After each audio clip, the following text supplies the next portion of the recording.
Stock specific sir સૌથી પહેલાં Titan પર નજર પડી રહી છે. પ્રોવિઝનલ બિઝનેસ અપડેટ એવું કહે છે કે ટોટલ બિઝનેસ 25% ગ્રો થયો છે.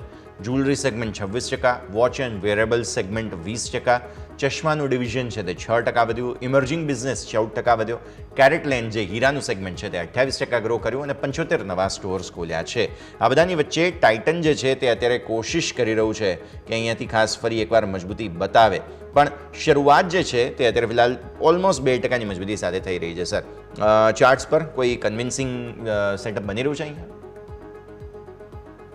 જી યસ, ટાઇટનના ડેફિનેટલી ડેઇલી ચાર્ટ પર નજર નાખીએ તો બહુ ઇમ્પોર્ટન્ટ રેઝિસ્ટન્સની નજીક ટ્રેડ કરી રહ્યું હતું.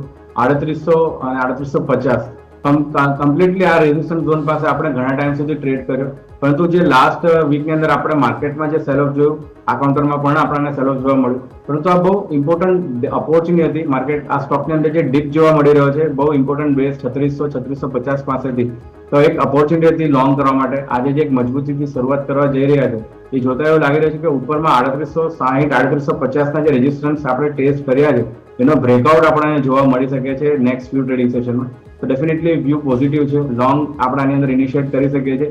3650 નીચે સ્ટોપ લોસ રાખવો જોઈએ, 3850 પહેલો લક્ષ્યાંક અને ત્યારબાદ ઉપરમાં આપણને 4000 સુધીના લેવલ્સ ટાઇટનમાં જોવા મળી શકે છે.